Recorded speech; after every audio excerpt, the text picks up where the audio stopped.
Hey there, Ryan Kingsline here. Now, in this quarantine talk, day 4, thought I'd try something a little different. I'm just doing this kind of super early. Well, you know, for artists, for me. And so I wanted to get in and really start talking about sculpting. It's kind of core to my heart. It's kind of the foundation of what I do and who I am. And it's an important part for the creative journey. And we started out, I think, day 2 in the quarantine talks talking about that. And so today what we're going to do is we're going to jump into ZBrush and we're going to look at sculpting a skull. But like I said, I'm going to do something a little bit different today. I'm actually going to record something for my boot campers over at Vertex School, and you guys are going to watch me record that live. So I'm gonna go into like full on teach mode, and then I'll pull out of teach mode and start to do that. And this is my wife calling. She's just woke up. And the brothers are wondering about my daughter's birthday. Okay, so that's going to get me in a little bit of trouble. But let's get in and start looking at sculpting and the foundation of that using a couple of really cool tools inside of ZBrush. And again, if you are here and you're able to listen to this, just put me a note in chat. I'm pointing to where I see it on the screen. That way I know you're here and you're able to hear the audio. As far as my system goes, I think everything's looking pretty good. Let me just do one quick. Yeah, looks like it's all pretty solid. Okay, let's get in. I'm going to get into teach mode, and we're going to go right into this. Okay, let's switch over to the screen.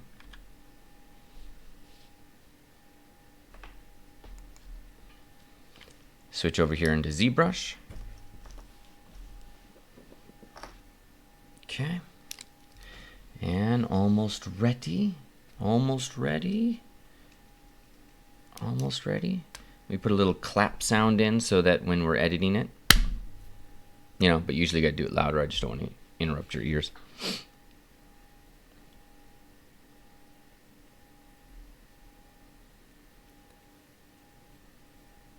Okay, all right, folks, let's get in and look at some of the foundations of digital sculpting. In order to do that, we're going to do something a little kind of big time important. We're going to load in grid.zpr, okay, and that's default into any ZBrush project. We're just going to go up into Lightbox, up into Project, Grid ZPR. Okay, I don't want to save any of those changes per se. All right, now we're looking at this, and the most important thing that I think we have to understand about the foundation of sculpting is that sculpting, like drawing, sculpting is basically drawing in 360 and multiple 360s actually. But what is drawing? Drawing is simply the ability to create shapes, to organize the complexity of what is in front of you into some element of a shape. So I'm going to do something real quick. Do I have Photoshop up right now? No, but I have this. So if we wanted to create a face, there's a lot of tutorials out there. They'll start with something like this, and you draw out a little shape like that. This right here is an important note in terms of us being able to represent something. There's the cranial ball up here at the top, and then there's a wedge of the face. Those are two distinct, separate shapes that are important for us understanding artistic anatomy. If I want to go in and create a shape or a face, we can get more and more complex, but the tools that we use are largely the same. So if I want to do something in perspective, notice, this isn't clean by any definition, but that's okay because I'm internalizing a lot of shapes, and that's what we have to do as artists when we get in and draw. And again, it doesn't mean that you have to be able to draw. You have to be able to recognize shapes, and you have to be able to kind of organize them according to views, right? So here we go. We've started to kind of represent this. I've put the features in there, but one of the first things I did was I created this kind of weird little jelly beanie kind of shape. The second thing I did was I went in there and I threw a rubber band that said, oh, that's where that goes. This is a trick I learned from Marshall Vandriff. you throw these rubber bands around there, and that determines everything you need to know about the shape of your piece.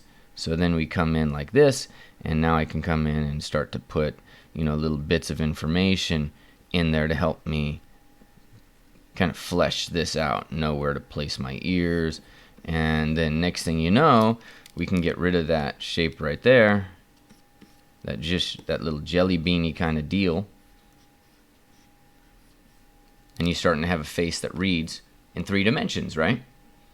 Shape is everything to this conversation. But the problem that happens when people get in and they start sculpting, especially if they're sculpting with reference like we're doing right here, is you throw your own ability to make shape out of the window, and you instead focus on the reference and copying the reference. And that's the #1 killer of artists everywhere. Is that dramatic enough? So for example, I might come over here and say, all right, so I'm going to pull this. Let's do that. Let's turn perspective off so we actually have a true representation of that. And then you'll see we're going to run into a bit of a problem.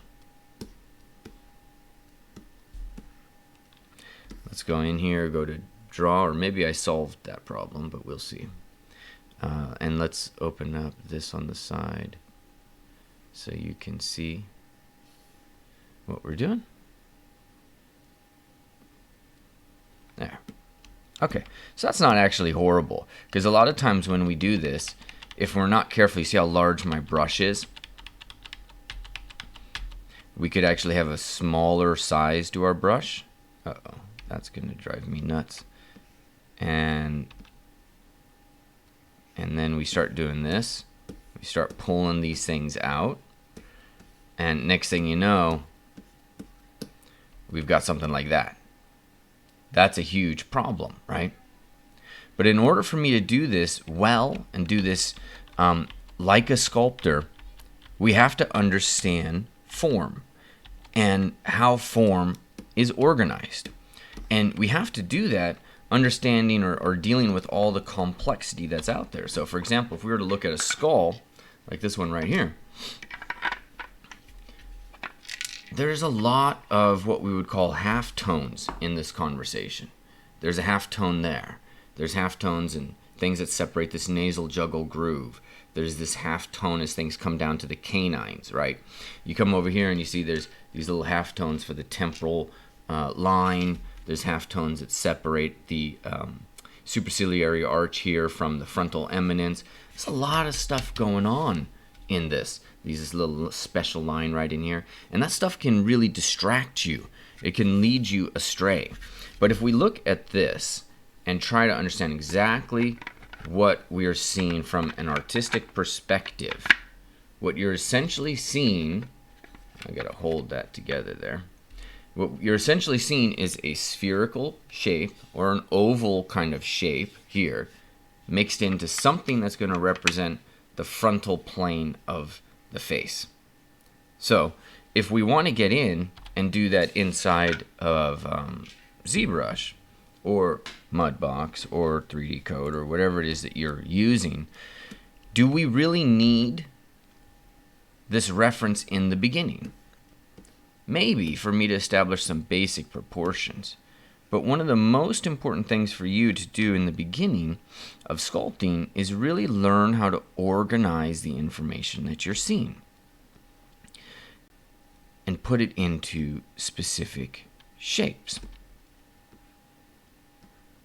Again, today, my goal is to just teach you some of those basic shapes so you can get in and sculpt anything.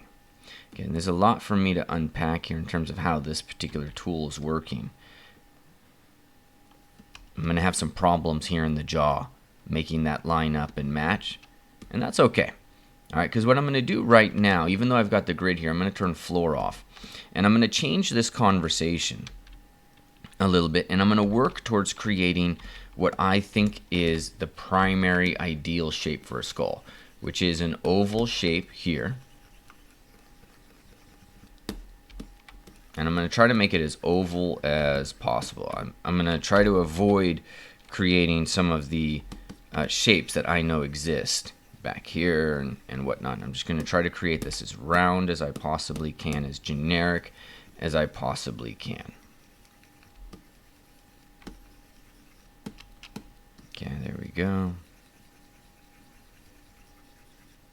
Okay. Something like that. Let me see if we have that loaded up.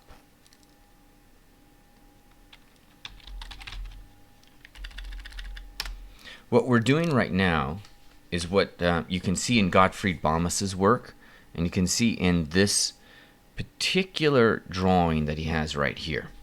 This is what we're working on right now. Let's get that. So you're looking at this.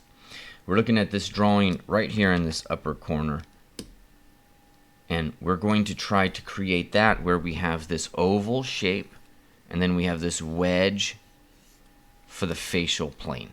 That's the basic structure.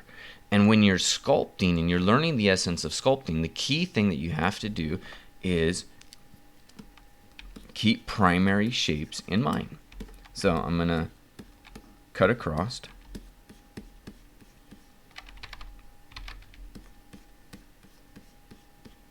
And I'm using this, if you're wondering what this tool is that I'm using, this is my own version of the clay brush.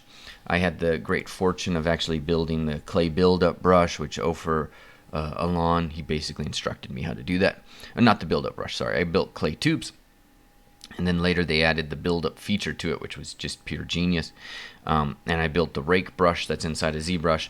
But I don't like those brushes now, so I made small modifications to them. So these are I call it the ball stylus now, for whatever reason. Okay, now I'm going to look again at that. And that wedge is what I need to build. And I'm doing it rough, loose, with my clay brush. There you go. Okay. So we've got something that looks a little bit like what we need it to look like.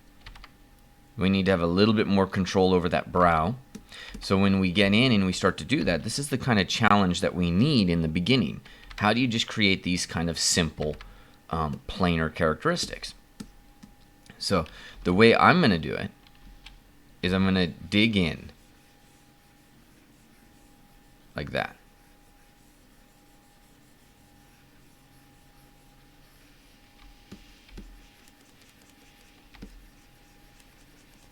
And then build back up to a line. See how that's starting to already work? Super simple technique. Build that up as well.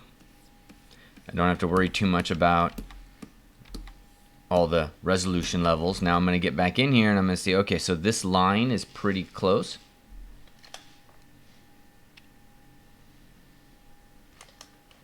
So let's go in and make that the case. So I'm going to build up some form. And I'm going to worry just about that line right there. Again, what I'm really trying to show, this is just beginning sculpting kind of stuff. There we go.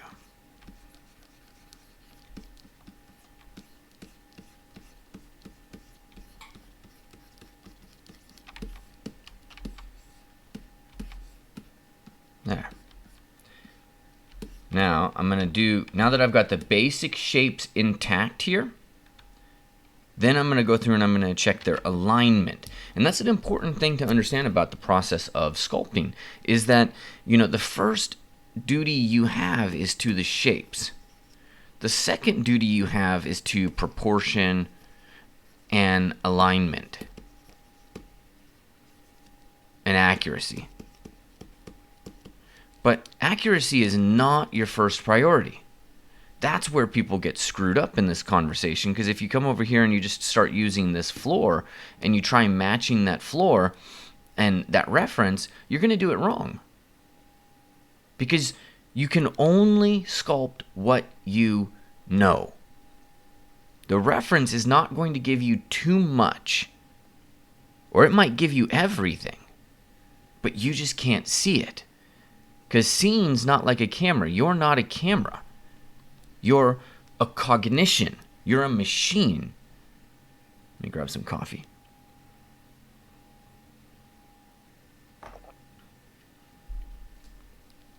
When we look at this machine,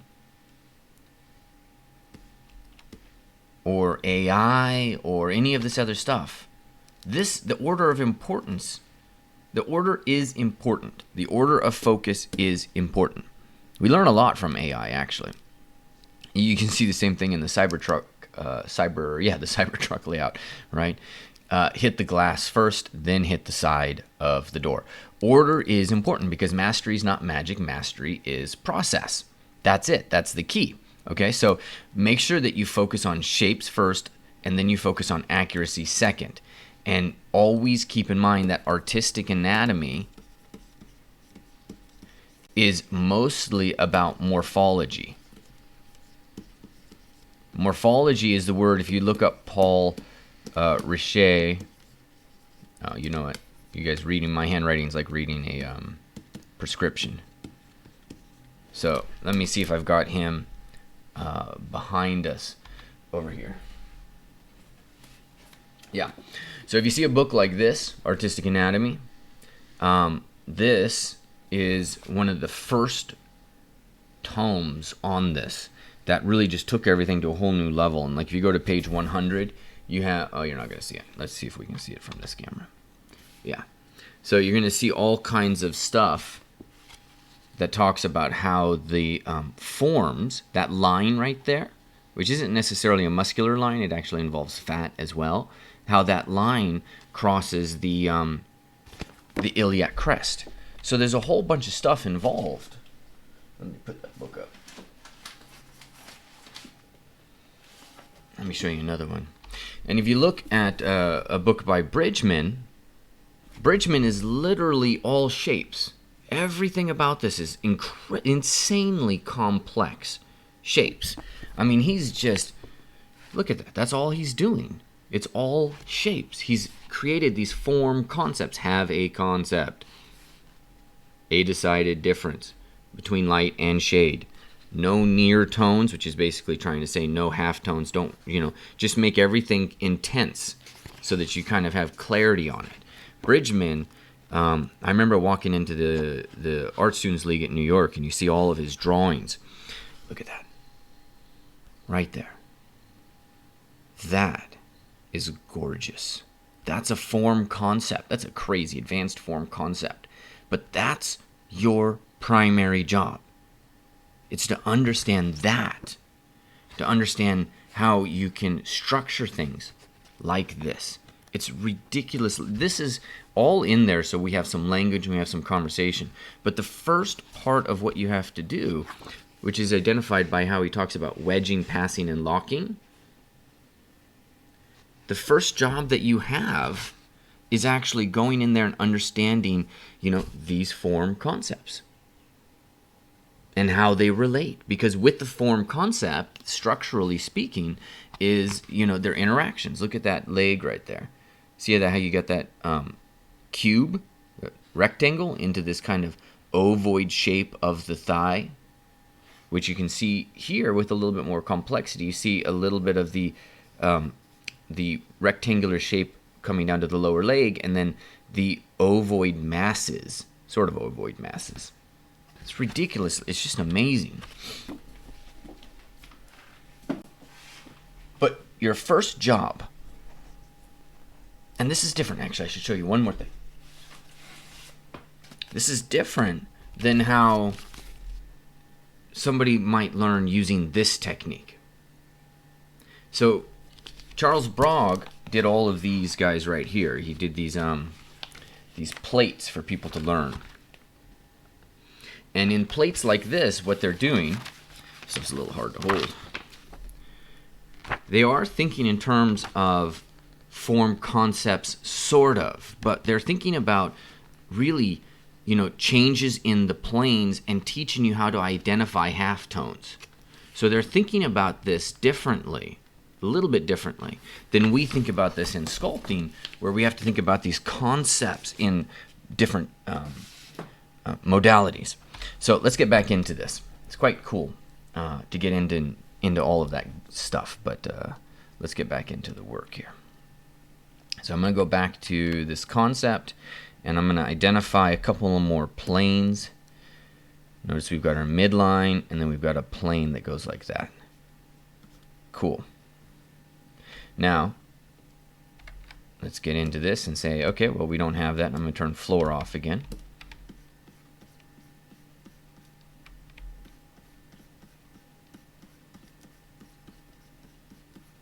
Pressing Alt. My depth in bed, by the way, is set to 2, so it's very low. And then there's a planar side, largely a planar side to this as well.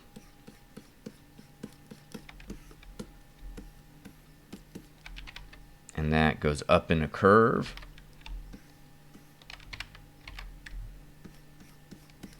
Like that. Down.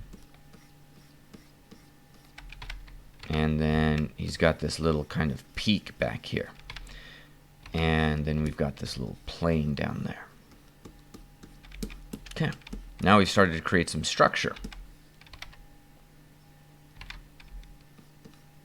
I'm going to try to flatten that a little bit. And I'm going to flatten the top. Build this sagittal crest right here. This is just an anatomical form, I know. So I like to put it in there. There you go. That's a basic skull structure. That's something that can work. Okay, now we may not have the proportions correct. We may have various things kind of off. But for the most part, that's pretty solid. I'm going to do one more thing here. You see the line that comes like this? This is a loosey-poosey line. Okay? We don't want that. We want strong lines. Lines that are determinative. Lines that tell you exactly what you're supposed to be doing. So we're going to dig in a trench. And then once we've dug in a trench, we're going to build back around that trench. Sort of. Although that's actually pretty solid right there, I think.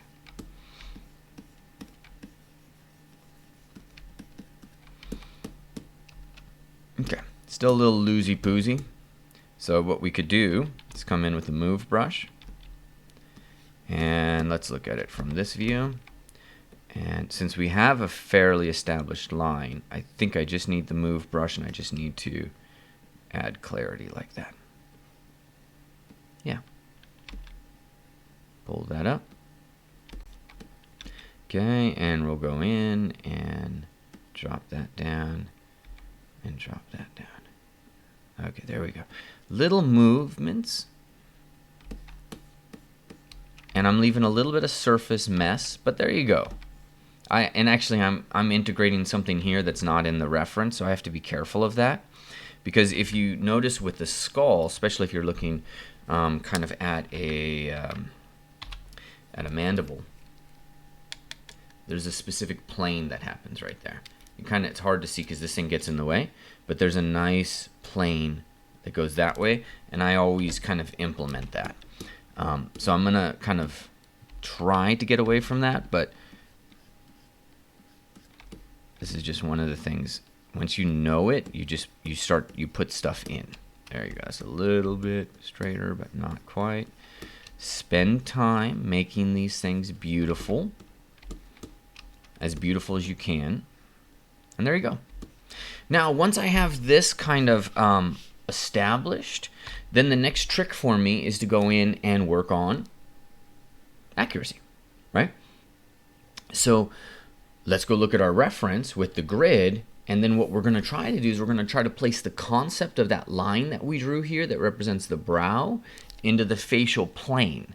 We're going to try to get that all accurate within our concept, our reference, and then start to fill out information, from there. Okay, so let's turn grid, not that one. Let's turn the floor back on. Perspective is off, and let's go into our draw. We can go and set our fill mode to 3 so that we're seeing through it, and use the move brush very large so that we're not making, too many problems. And then there's a nice little process with this. Do you see how that line kind of goes all the way from, does it hold it? Yeah. You got your line right here going right there to the reference. That's really cool. Okay.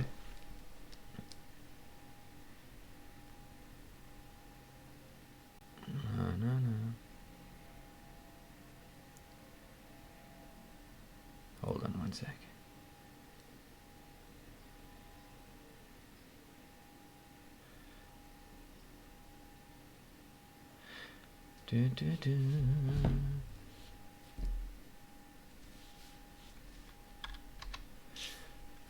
Hold on one sec, guys.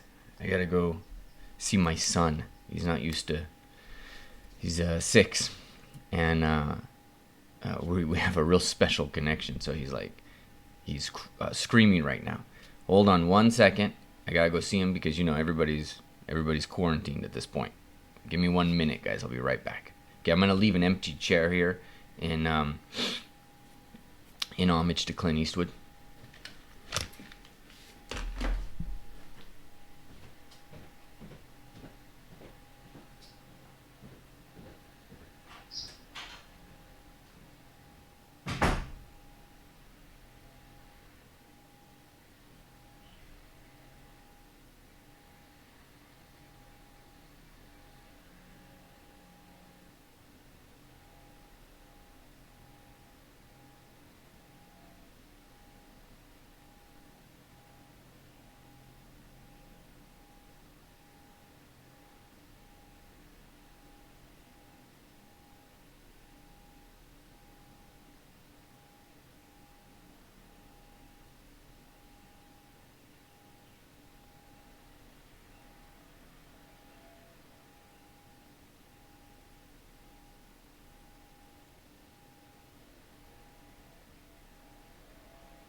All right.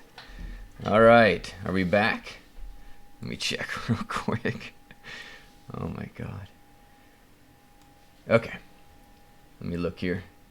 Sushan, how are you? Dominique. Cool. Okay, let's get back to business of learning how to sculpt. My son has been mollified. I think that's the right word. Okay. Get the phone hidden underneath there. Let's get back to this. All right, so when we're looking at this way in which this goes back, we can track this. We don't have to work just in a flat view like that, which I loathe. I think those are very problematic views. So I'm going to move this up to be the high point. Let's zoom in here, because when we're looking at the form concept, the question you have is, where is this line? And so I'm going to try to find the apex of that shape. So I want this line right here to come and represent that shape right there. There we go.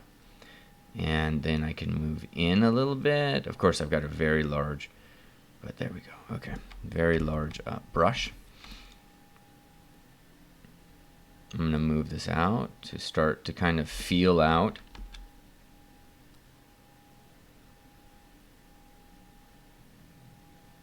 the shapes.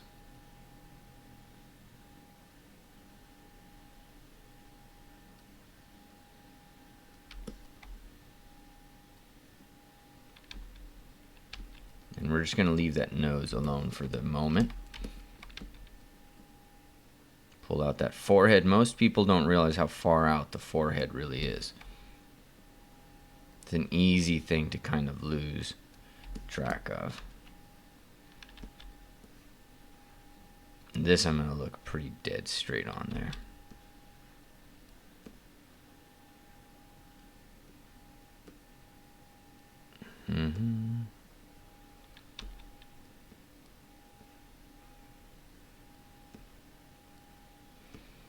Pull that down. And this gets a little funky because I can't see, so make sure that you go into your preference and you go into your preview. Sorry, it's your render. Render, go into your preview shadows, and you just turn this way down. And that should help, but it's not doing a ton. So let's look at it from a 3/4 view. And we're going to go kind of halfway, but this, I need that to be at the bottom. Bottom. Yeah, there you go. And that's a good line right there. And this is where we get into that hole. You see how there's that line right there? That's that diagonal. So we're going to abstract out to a point in which these meet right there, like that. There. I think that's pretty decent. Move the jaw down.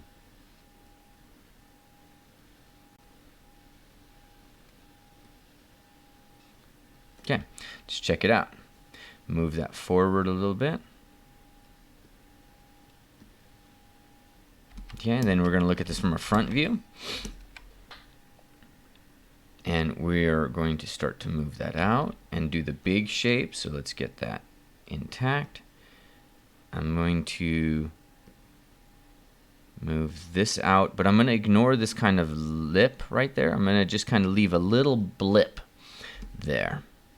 Okay, but we do need to get in, and there we go. This thing's kind of a little, and I need to look at this from 3/4 view because you see it's, there we go.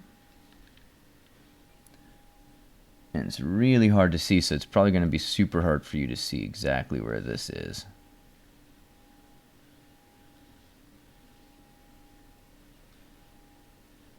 All right, cool. I think I've got it for the most part. Let's turn floor off. Okay. Now, there's a couple of other things that I need to lock in, but I think overall we've done a pretty decent job of establishing structure. I've gone astray in a couple of areas we're going to talk about. But what we want to do right now, if we switch this back into this mode, is get this brow line working and fitting in to this. So the brow line for this guy goes a little up and then goes down. So we want to make sure that we're establishing that brow line. In a lot of senses, one of the really big mistakes that people make, let's turn floor off, is we don't get the brow inside of the face. Let me show you something real quick.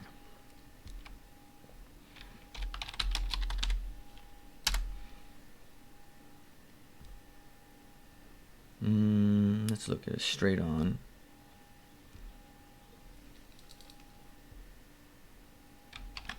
This is a lesson I learned from George Bridgman.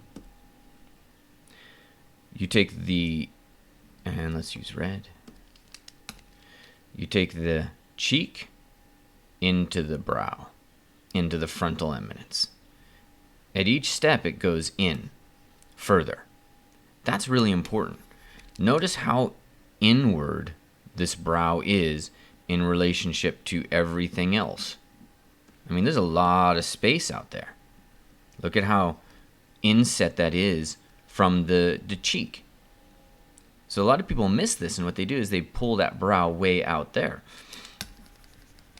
They make it kind of go out like that, and the next thing you know, you're trying to figure out, well, what's going on with the eyes? Now your eyes actually start to become really big, and that's one of the fundamental problems. So process is power. You have to have a process that helps you kind of establish this in the beginning.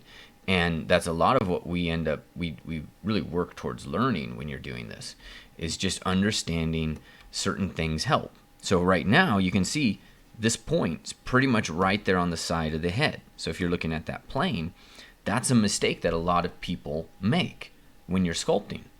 But you have to understand that that brow is going to come out, not the brow, the cheek is going to come out, and that brow is going to move in.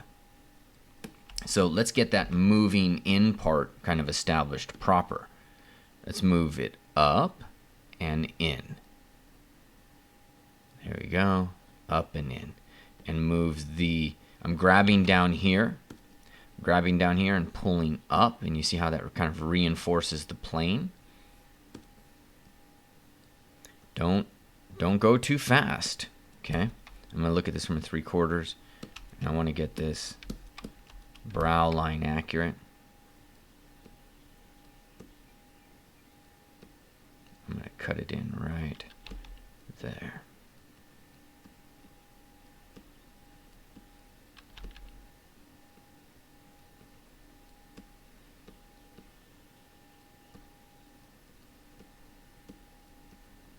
Not entirely confident in that, but let's see. I'm not opposed to it.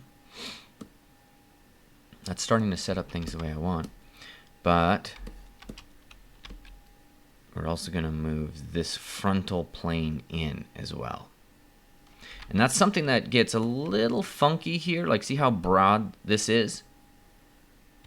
But if we look at a skull, and especially when you start looking at these things from this perspective, when you start looking at it from this perspective, you start to really see, let me get the correct angle for you guys. Look at it from there. Or maybe this might be even better. I have a bunch of life masks, and this is super white. But what you want to be looking at this is, okay, point A, point B, point C, point D, and really start mapping how these things work in relationship to each other from this perspective, and how right here you can see at this point, if we're looking at it from here, there's a line that moves there, and I know the lighting's not ideal for this. So another thing that you can do when you are trying to understand this is head over to Sketchfab.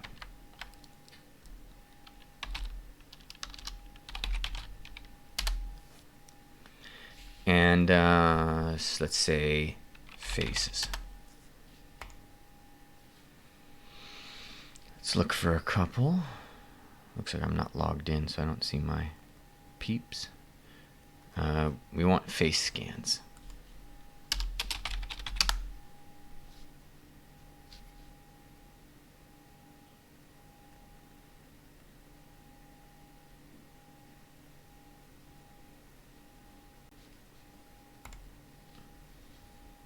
Just pick something.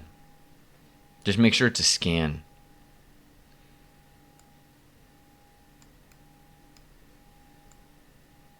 This will tell you a lot, right? This will tell you a crazy amount of information. And this is super free. Imagine if Leonardo had this.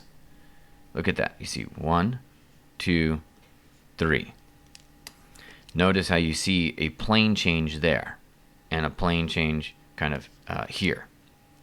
So we've got this kind of crazy shapes here. But what I'm really wanting you to see is, if we take this plane right here, this is called the external angular process of the frontal bone. So that comes in, and then notice how this frontal eminence comes into that shape right there. Notice that width of that frontal eminence.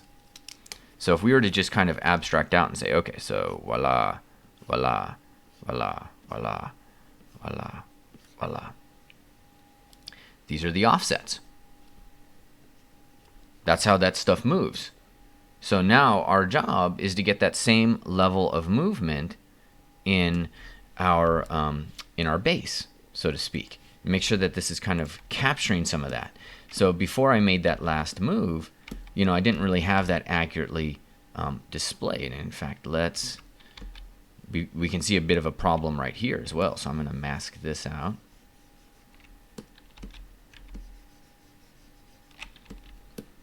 And this is one of the issues that we get into when we start to do this stuff. Because if you look at this, I missed that rounding of the shape right there. And that's very common for us in the beginning, is we miss these little lines that, we don't think of as terribly important because, well, it's just this little line in there, but it literally becomes everything. And so I'm going to fill this in a little bit. I'm going to fill it in with my clay brush.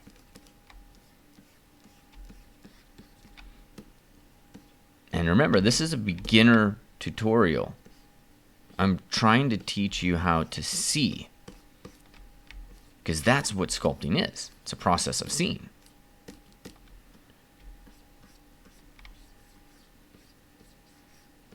There we go. See that? Spending a little bit of time, make that a little nicer. It's still wavery and all that. I don't care about that. But now let's go back into this, and I probably overdid that. And remembering our angles, 1, 2, 3, we can move that there a little bit more. We don't get that from here, but we do get that from there. Okay. Move that up. All right, now check this with our floor. And we didn't do any damage. Our line is still consistent, and actually now, if you can't really see it, but we're actually following that line a little bit better, and I don't like this bowing out that's happening here, so I'm going to bow it in, because that's the actual form, is that it gets bowed in there a little bit.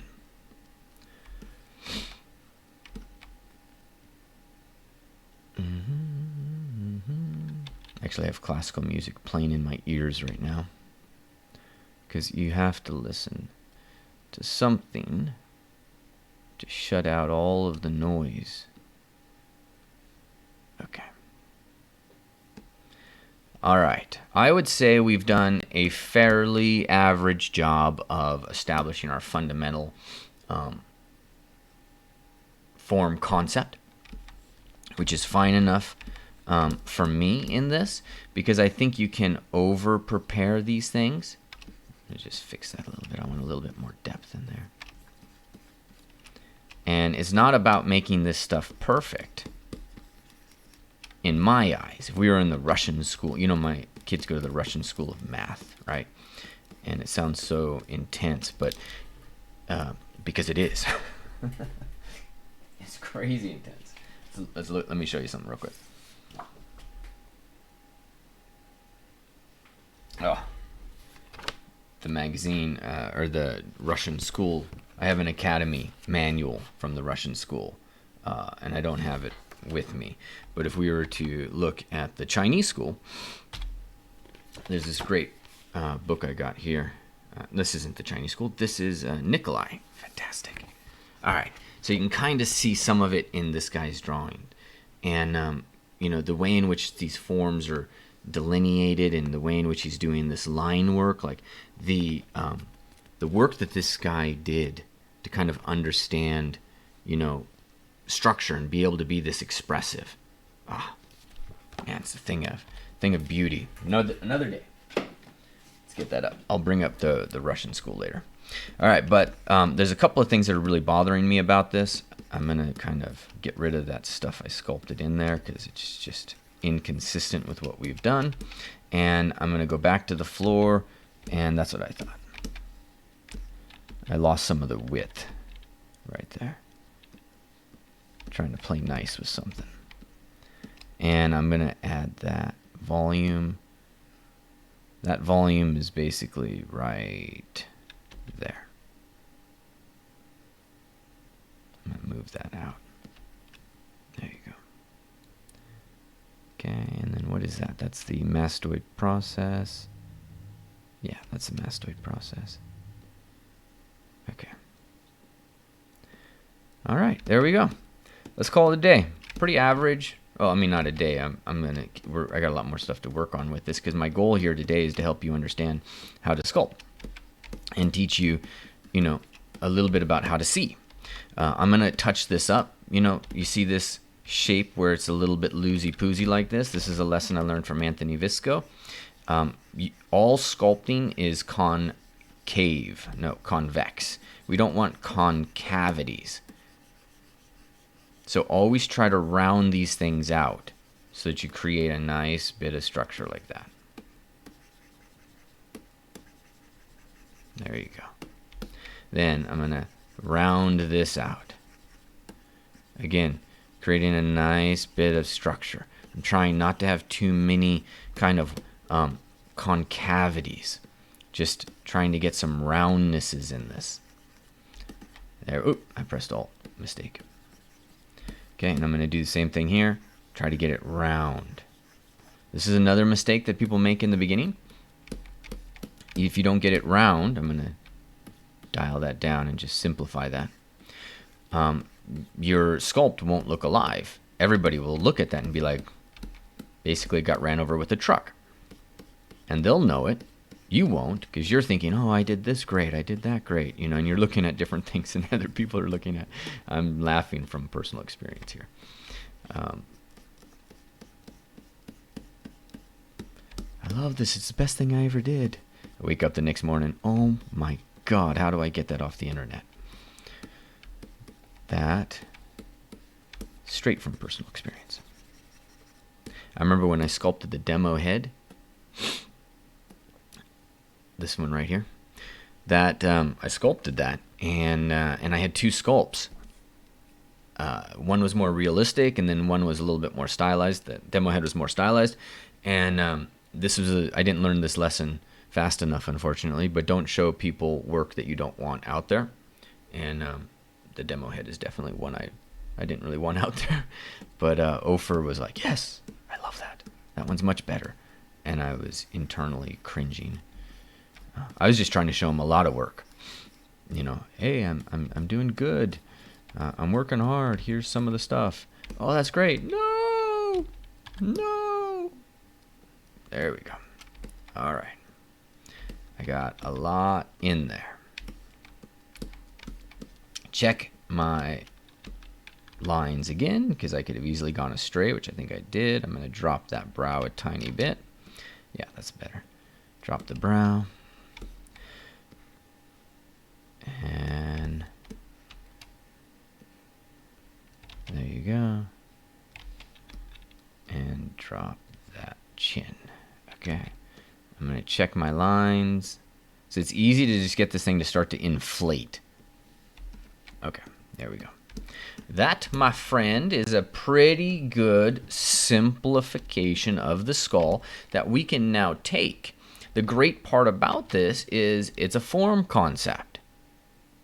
You know, and it's a form concept created by one of the geniuses of form concepts, Gottfried Bomas. I mean, this guy, this guy is like, he's the fountain for all of us. Let me check this out.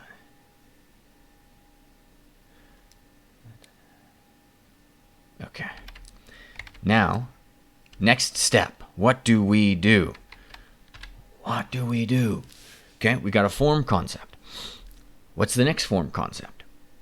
That's really the question, you know, that we have to address here is, you know, how do we go from one form concept to another form concept? Because in a lot of ways, teachers who develop these, like Gottfried Bomas, they're not necessarily creating these hierarchies that are intended for us.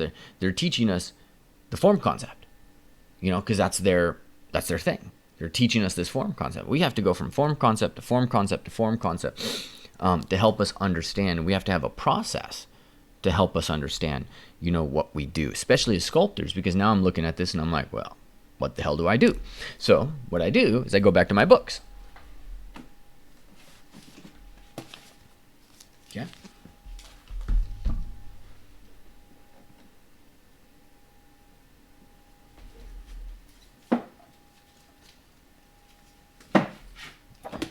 Great book.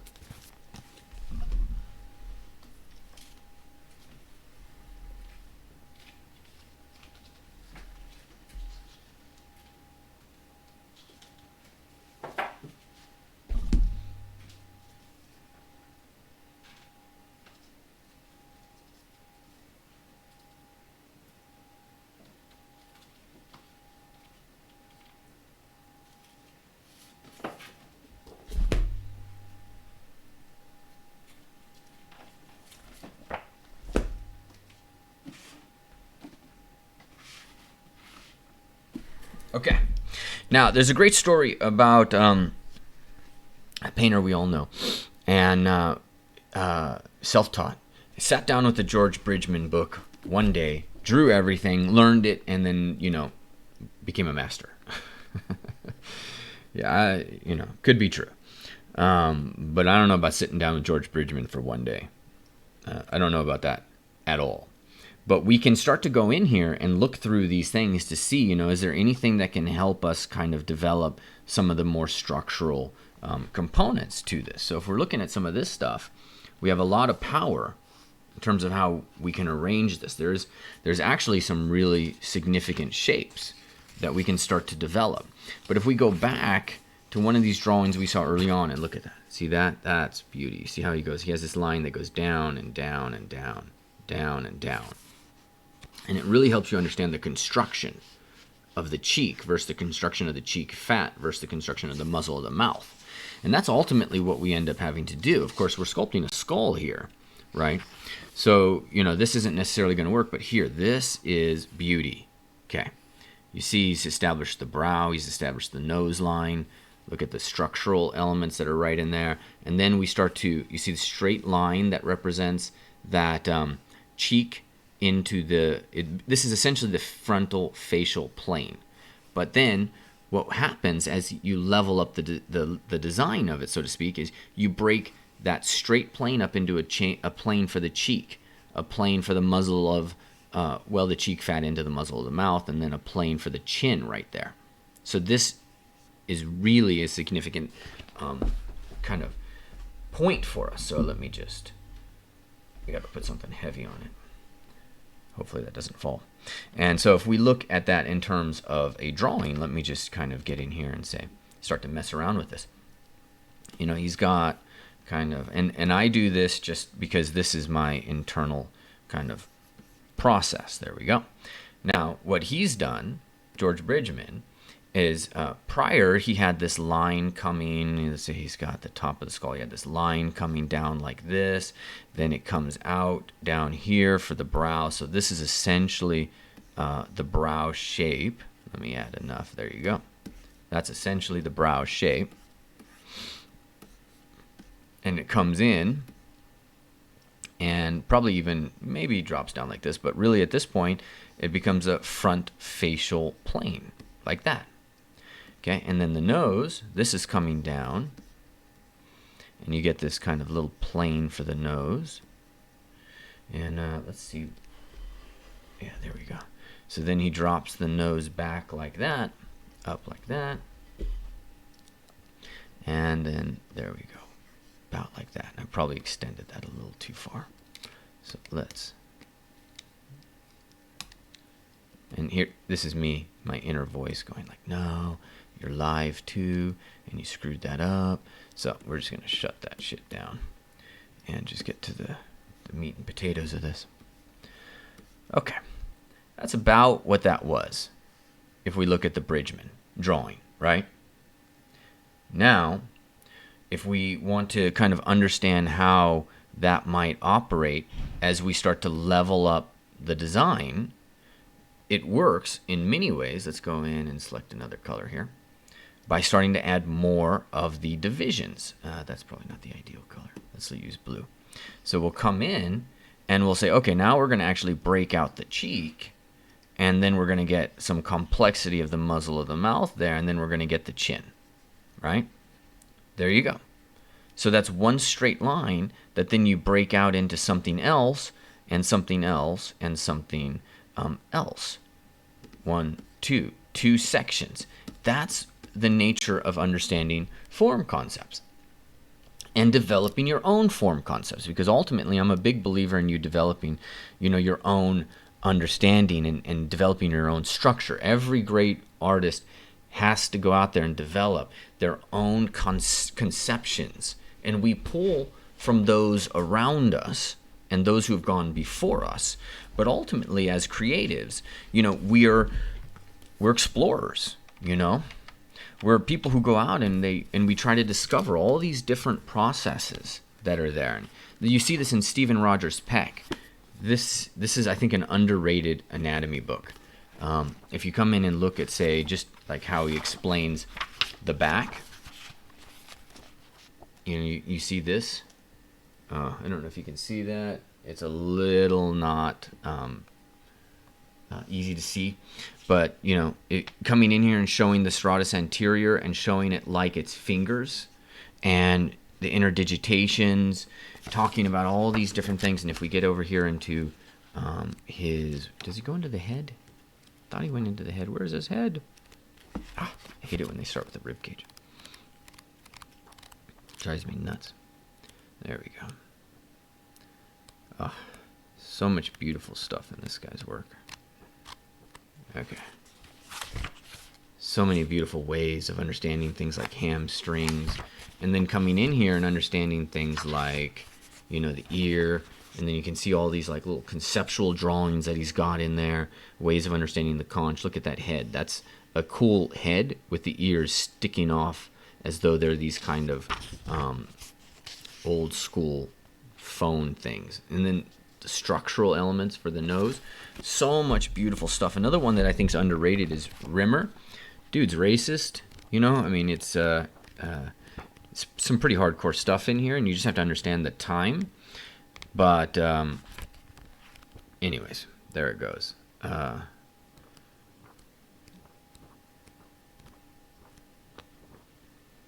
look at this stuff. It's so beautiful. There's so much you can kind of pull from this. Let's see if we can find his face. This is where he starts to get into like all that stuff that caused problems of types and eugenics and stuff like that. So that's a little bit hardcore. This face is yada yada. All right, enough of that nonsense. And the last one I'll show you, of course, is dynamic figure drawing, is our Bern Hogarth guy. This is largely him just doing form concepts. This is basically his form concepts, all delineated and rendered out a little bit more than somebody else might render out. But he's basically building form concepts and aligning all of those things. Like that's a form concept. That's a form concept. The butterfly, that's a form concept right there. That's a form concept. So he's developed his own. Why can't you, right? So now if we come back and we look at our floor and we start to look at this and say, okay, well, what is this? What do we want to, how can we analyze this? One of the next pieces of the puzzle that comes is understanding, as we said earlier, cheek, the muzzle, and the chin.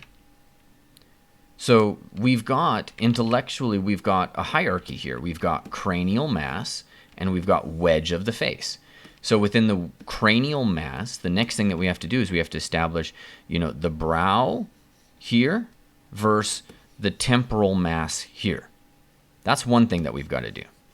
Then in terms of the facial plane, we have to establish the cheek versus the muzzle of the mouth, which is ultimately not the mouth. The muzzle of the mouth comes from the teeth, and the chin. We also have to establish, the nose. So that's going to be my work right now, is to go in and go step by step. And the way I like to teach people over at Vertex School is it's all a hierarchy. So in the top hierarchy, you have the cranial mass, and you have the facial plane. And again, mastery is not magic; it's process. So your success is going to be determined by what you do next. So if I come over here into the cranial plane and I say, okay, well, so this is, what's the next thing for me on the cranial plane? Well, the next thing on the cranial plane is the brow ridge versus, and I like to think of it like this, versus temporal mass.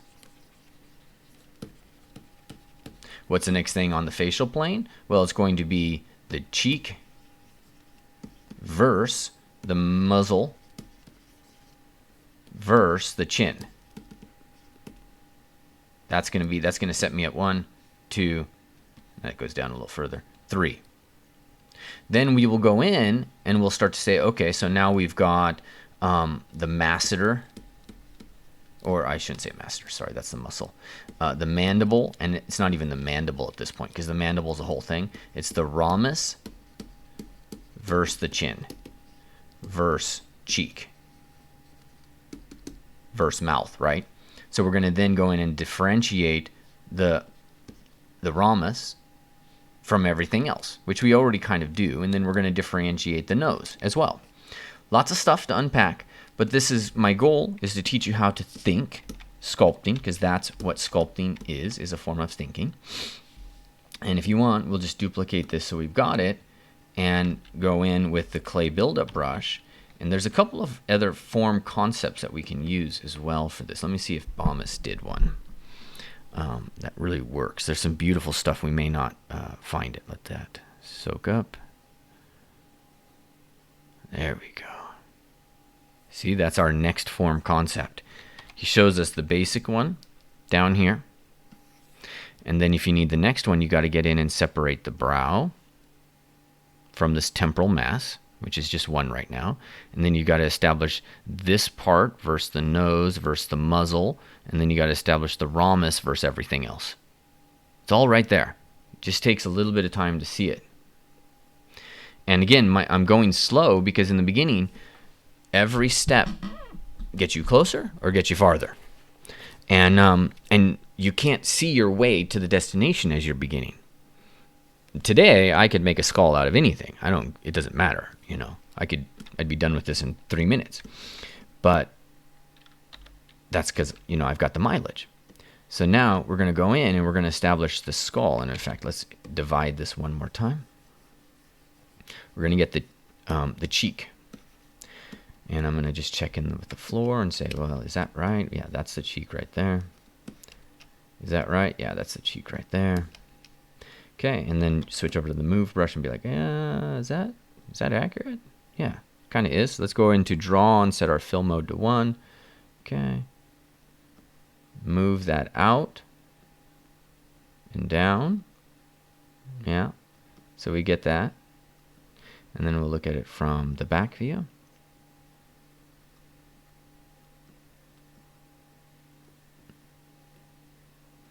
Da da da da da da da da da da da da. Okay.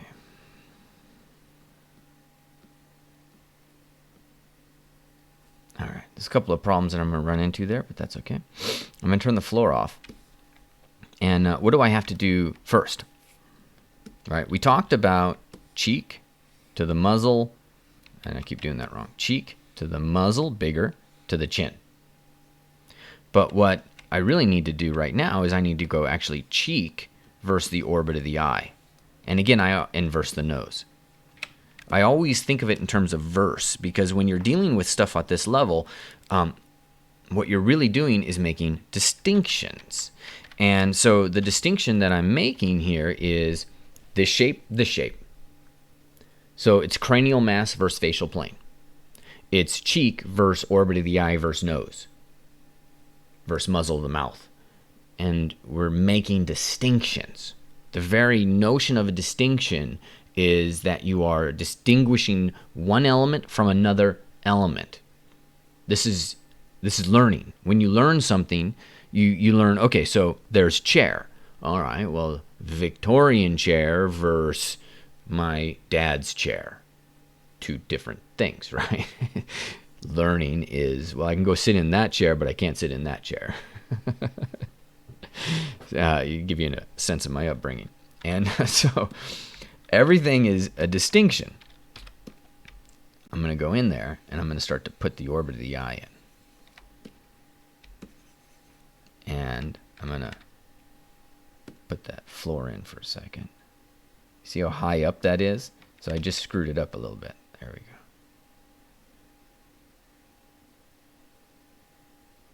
There we go. All right. So keep that line intact and somehow or another push this backwards. Okay, fair enough. Don't ruin that line, Ryan. And divide if you have to, and smooth if you have to. Okay.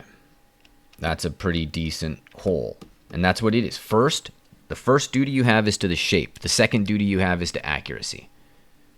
Accuracy is not your first duty. shape is your first duty. First thing you're responsible for. Okay, so we've got a separation there. Let's go in. And there's also, we need to separate the cheek versus the nasal bone, or really we have to separate the cheek versus the maxilla. So I'm going to pull a line straight down. This is just a nice little trick, like that. And I'm going to try to place that line on my reference. Got to look at it in 3/4 for that, right? Yeah, that's pretty okay. And then I'm having that line work right there. You can barely see it. But I want that line to represent right there. That's what it is. This line that comes down and is formed by the nasal bone coming down into the canine. That's the separation that I'm looking for. I'm going to build that line. That line, it exists. It's just like that. And it exists in these different views. And if I know that, then actually that's what I'm sculpting, is I'm sculpting that line first in this view, then I'm going to sculpt it in that view. So right now, I need to go in a little bit. There we go. Yeah, it works in this view. And I need to build that up a little bit.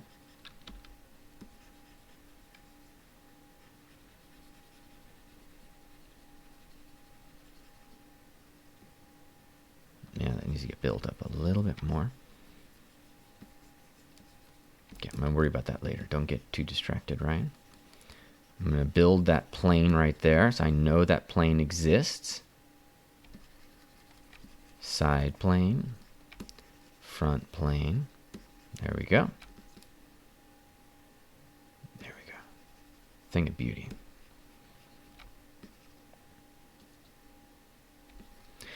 All right, now I've got to sculpt that as it comes down from the front view. So I sculpted that line from this back view. Now I'm going to follow that line there. There we go. And so that's going to cause me to pull that in. And it's going to cause me to build that up.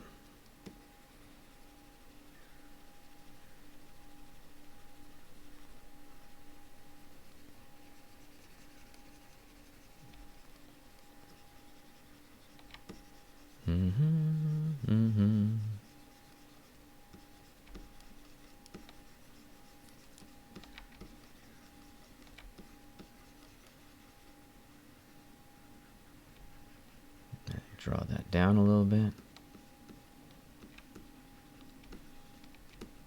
There we go.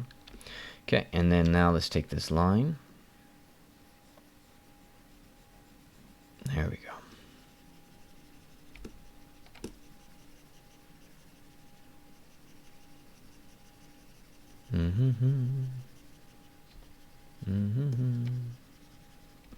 Flatten that out, and now I'm going to start to create that chin. And then roundness for the muzzle of the mouth, which is again coming from what? The teeth. As I do this, I'm working in 3/4 view. What am I doing? Well, I'm sculpting along here, but I'm checking over here and I'm like, hey, am I breaking that line? Because that's where the muzzle of the mouth ends. Because that's where the teeth end. So I don't want this to swell out from that line. So I'm going to be looking over here and I'm going to be looking over there and I'm going to try to make sure I get this. There we go. Let's pull that in. Again, this is a beginner lesson. I'm trying today to really just educate. Well, I'm trying to get in and actually sculpt. Is really what I'm trying to do. This is a great excuse for me to get in and sculpt. And I'm doing something here right now that's kind of important. So we have to talk about that in a second. Okay, so that line. I'm going to come back to the tooth right there.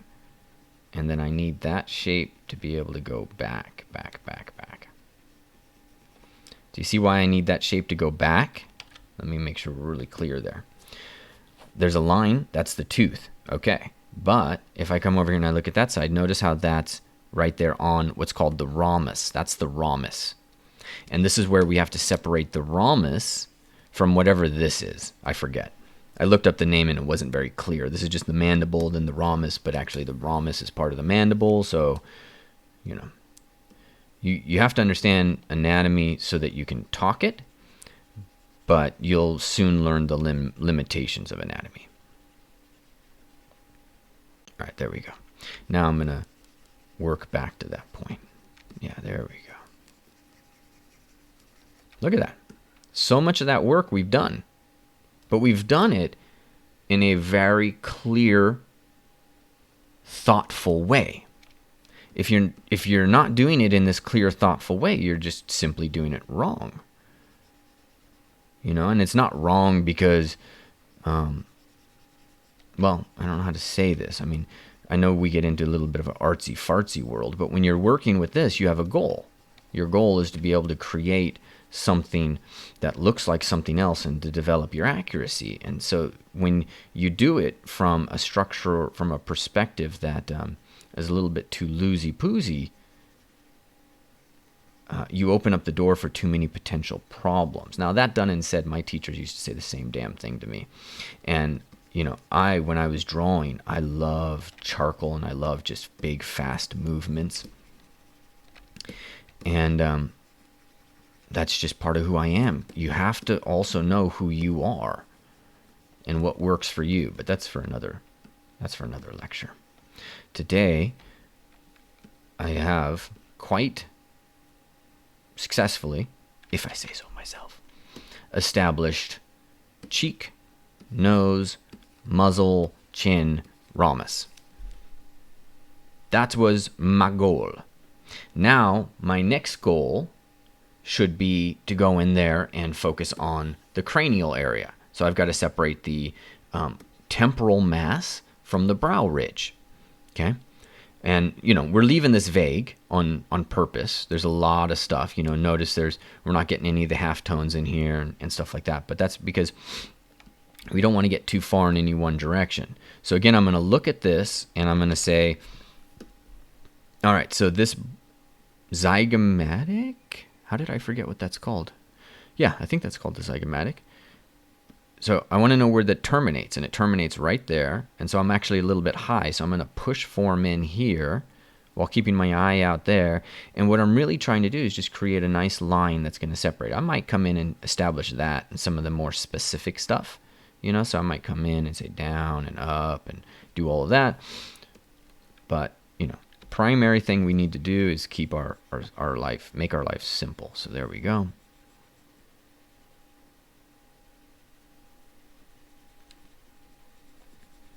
And really dig that in. There you go. Yeah, that's a nice.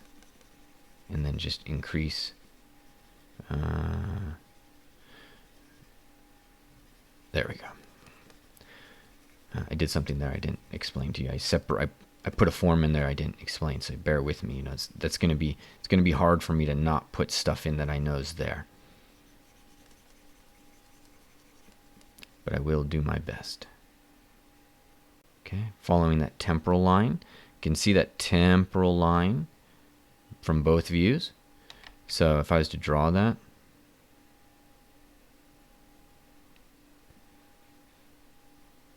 yeah, right there. And so if that temporal line's right there, that temporal line serves as a plane change. So if we were to come in here and look at my skull, that's the temporal line right there. And so that in many ways is side plane and then front plane. So we're going to now want to get, you know, this particular curvature, how this moves now in order to kind of capture that. Let me set that down.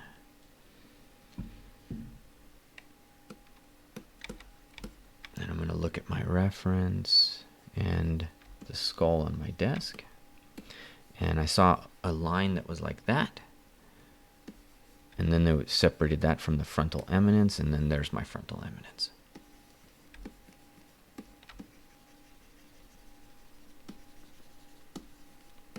Okay, let's clear that out.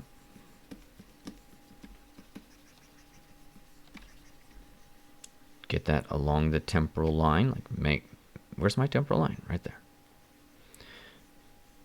I'm going to just sculpt it in real quick so I can get a little bit more clarity.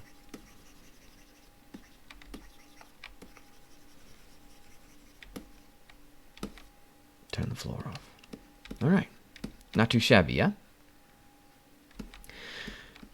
Continue. We need to separate the brow from this. And, you know, there's a lot of stuff going on here, but what we really are looking for is superciliary arch versus frontal eminence. That's what we're really looking for. And if we were to look at that again on our reference, or our skull, you see this protrusion right there, like that. That exists for a reason. Protects the eyeball, right? I hope I don't destroy my pen. That was not smart. That protects the eyeball. It's hard. It's a big ridge. The rain. Whatever, right? That's a protective element. And you can see that the plane, the structure that exists there, right? Da, da, da, da. That's what we need to be implementing. And so I like to separate that from that. That's the frontal eminence. So my trick, I don't even need reference for that. My trick is I just take a line like this and I just go, boom, separate it.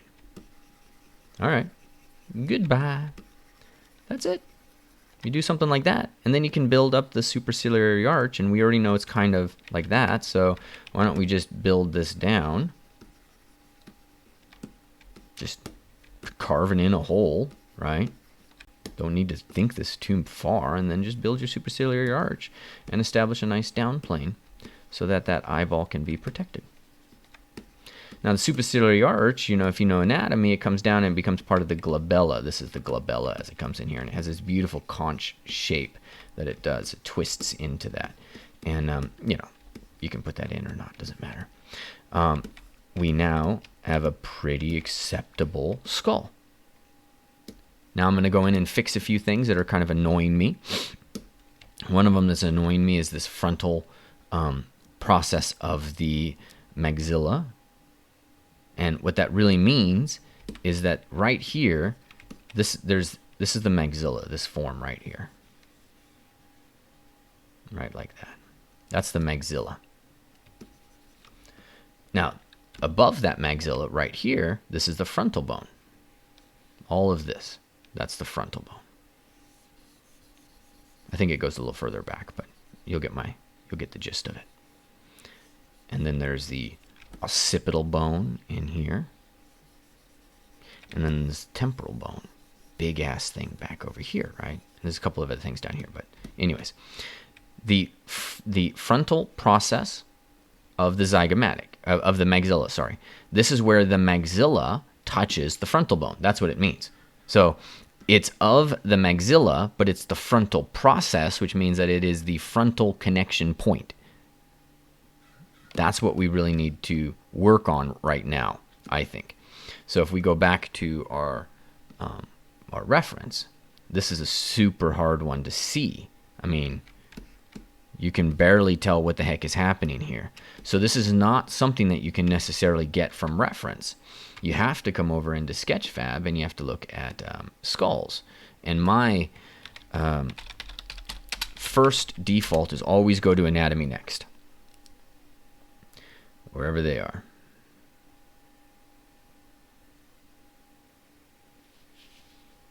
I feel like something's changed here.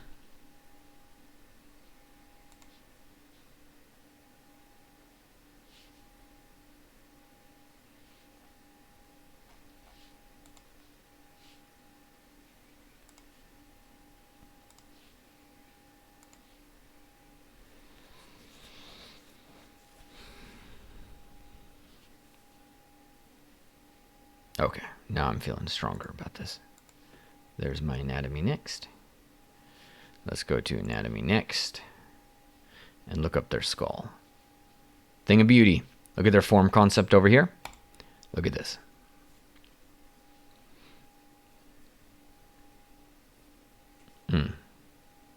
skull's awesome. In fact, the skull that I've been showing you guys in this video, that is actually from Anatomy Next. The guys who founded that came over and visited me and gave me that skull. It's a beautiful piece. Is there a way to turn off the textures?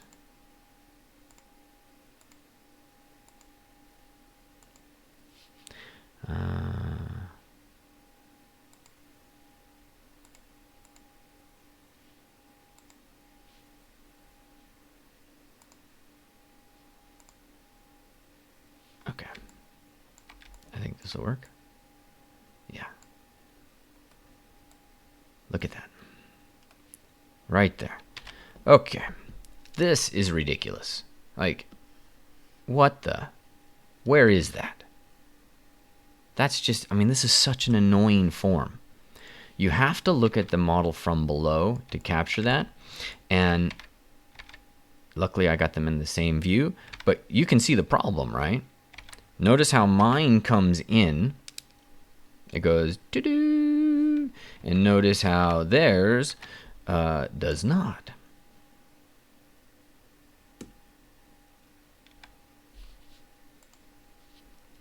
Notice how theirs goes out. And it does this slope. And this is one of the hardest things.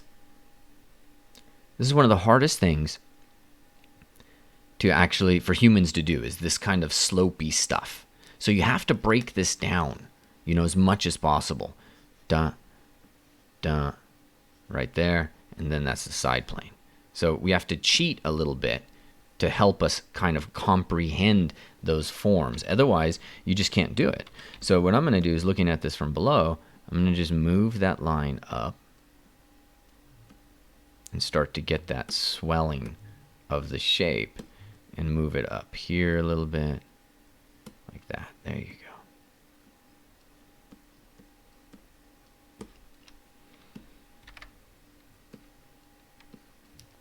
Doesn't like the, there you go.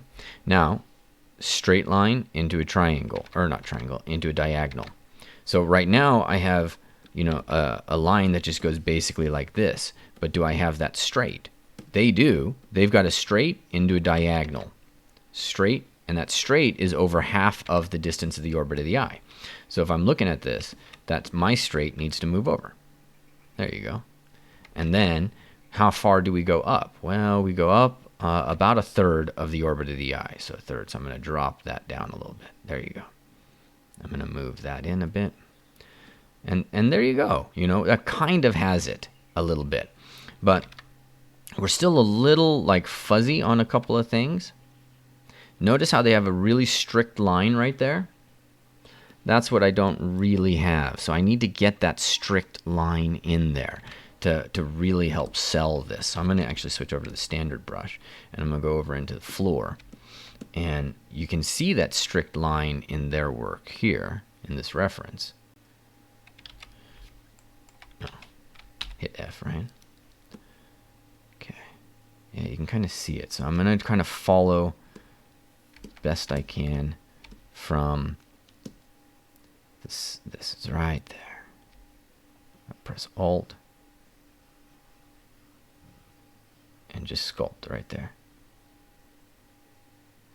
Okay, and I moved it too far back. I need to move it a little bit farther forward. So let's go here.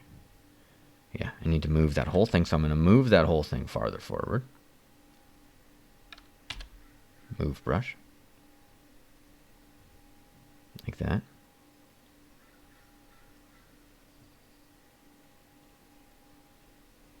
And so then I'll have to come back down to this. Let's turn the floor off. I'll have to come back down to this from this view and evaluate. You know, did I screw it up anywhere? There you go. There you go. Okay. So now the only thing I got to do now is just fix this up a little. Fill in the area.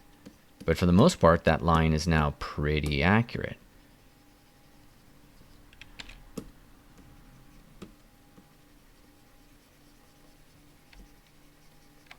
It's going to get a little funky. So I'm going to also, once I've got this kind of lined up, this is kind of an important step because this looks like a nice clean plane, but I go in and I obfuscate that plane, and that's because, you know, you don't have a lot of hard lines in nature, so you just got to be mindful of that stuff. Okay, I'm going to open up the orbit of the eye here. I'm going to open up that. Okay, not happy with what's going on right there. Okay, last part that I really, maybe not the last part, but at least, you know, the last part that's really relevant for this lecture is right here. I think we can go in and actually sculpt some of the mandible as well. That might be a valuable thing for us to do. We could probably go in here and sculpt the mastoid process versus the rhombus versus, you know, all the rest of this. But I've shown you guys a lot right now and walked you through the basics. And I wouldn't expect you to do too much more than what we've got here for the first kind of set of skulls. So let's go in and turn our floor. And notice how when I put it right on the surface, notice how we're missing a little space. So I'm going to build that up. And I'm having problems here, so I'm going to come in with inflate. And I'm going to use inflate as well. So there we go. There we go.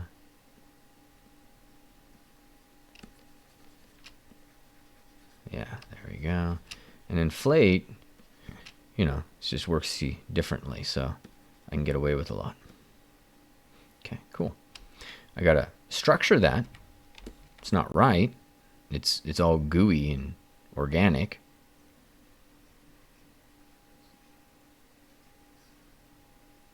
But there you go. Now I can come in and just start to plane it a little bit.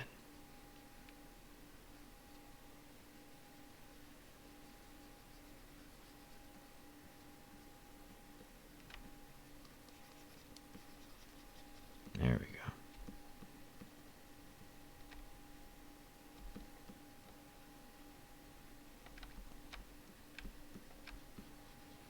Build that up a little bit. Build this up. Now, there's a line here. I indicated it earlier. That's kind of important. You only see it on certain things, but I'm going to go ahead and put this kind of extra little line right in there. And it creates this really kind of complex shape. But it's super important you see this in people. There you go.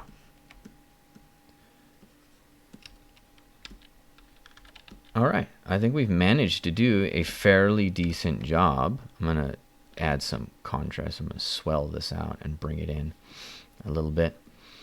I think we've done a pretty decent job. Let's just do last minute checks on proportion, because the orbit of the eye, for example, is getting lost a little bit.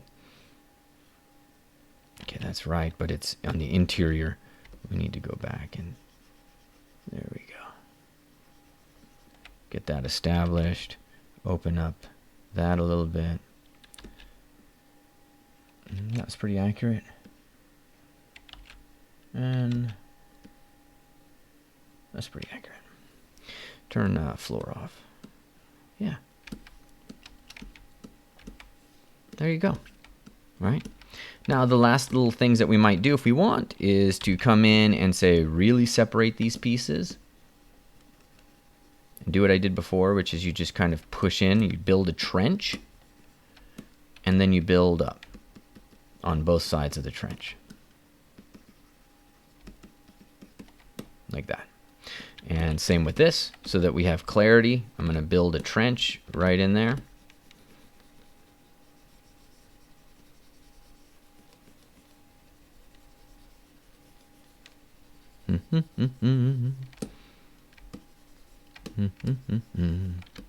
Okay, and then we build on both sides of that trench.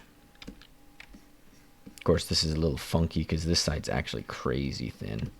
And if I remember correctly, I built the trench wrong. I need to build the trench down. And then I need to build it back down to there. And so this isn't, accurate. It's artistically accurate in the sense, I shouldn't say artistically. I'm not trying to be artsy-fartsy here. But it has the form concept intact. And I'm grabbing little bits of clay from the side, moving them in, and that creates a nice plane change. So you see from here, from this view, it actually works really well. Let's augment that a little. There we go. Okay, and then separate the ramus from all of this stuff. This is a nice little line. Let's just get a little bit more procedural in it.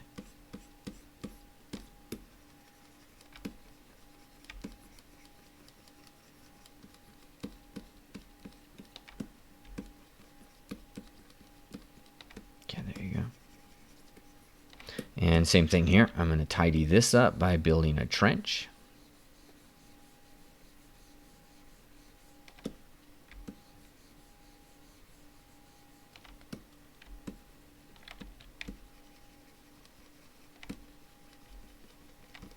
Build up to that trench.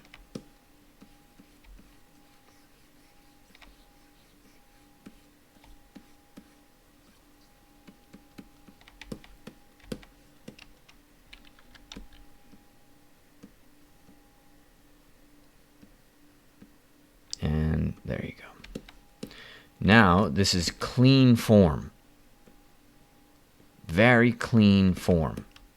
This is a simple concept that works using reference,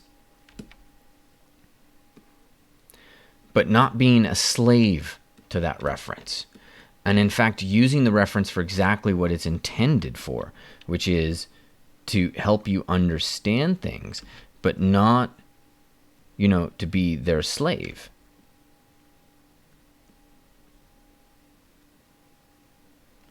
There we go. Now I'm nitpicking. So once I start nitpicking, I know I'm done. That's largely done. There's little bits that we would do now to help it augment certain things. And what is it? Oh yeah, let's use 85. So, what do you think? Does that help? Does that help you understand what we're doing? So, at this point, I just want you to sculpt a bunch of skulls.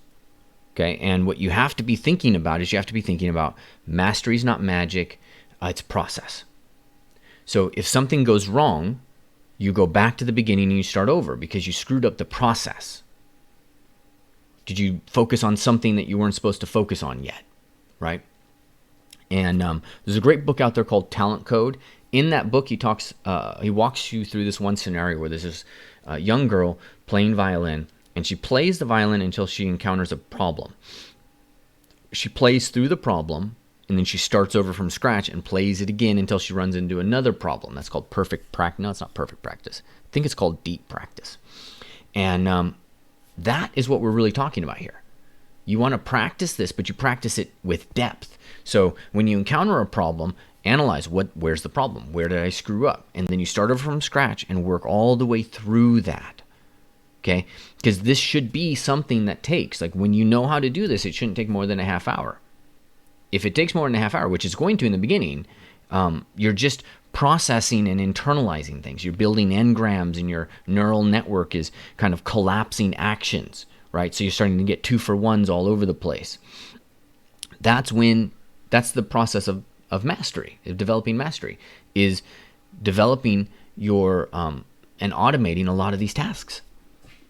When I get in there and sculpt, now a lot of this stuff is all internalized, and I have one line to represent form that somebody else might take 3, 4, 5, 20 strokes to create. Your job, get out there, sculpt faces and skulls over and over and over and over again until you feel like you have a sense of comfort. The trick that I use, because over and over and how many, it gets kind of confusing, I try to do 3 a day. And just do 3, or really if all you're able to do is get 1, but you're going to want to get to the point where you can get 3 in and really develop it. But you have to be careful with doing too many in a day, because sometimes you're just going for speed. And I mean, I don't care how fast you do this. It's irrelevant. It's how well you do this. And in this industry, all of these creative industries, nobody cares about your speed, or at least you don't want to be paid for just your speed, Because if you're paid for just your speed, you're in a grind. You're in a mill house. And that's not fun. You want to be paid for your expertise for how awesome you are at doing this. And yeah, you do it fast, but you do it damn well. That's where the better livelihood is. All right. So focus on getting this done, and then worry about speed. Focus on getting the process, then you worry about speed. All right, my friends. See you in the next one. All right. So if you're watching this, you might have missed it early on. I wanted to get in. I'm recording this, and I'm actually recording this for my people over at Vertex School. So I just thought, if I'm recording this for my people at Vertex School, I'll get in and do this live, since we're in our quarantine talks mode right now. We're all at home, and then I really start to share with you what I think is the foundation of sculpting, which is learning how to think. All right, leave me a comment. Let me know what you learned below in this video. Make sure you share this with somebody else. That makes a big difference, right? Really helps me get the word out about what we do at Vertex School. And remember, actually, Monday, our next cohort starts. So if you want to be a character artist, if you want to be a game artist, you're going to get all this stuff that we do here, and we'll talk about it all in there. And so I look forward to working with some of you guys, okay? Make sure you get in and apply, because I think the applications are actually already filled up for today and tomorrow. But if you can get in early next week as well. Just make your appointment for Monday, for Tuesday, as early as possible. Alexi.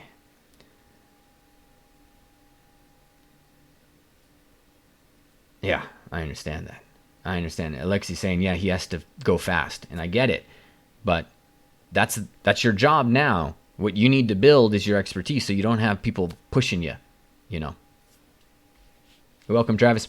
All right, my friends, I'm out. Peace. Stay safe. Oh, remember, there's a discount at Vertex School for the workshops. Stay safe. Saves you 40%. Ciao.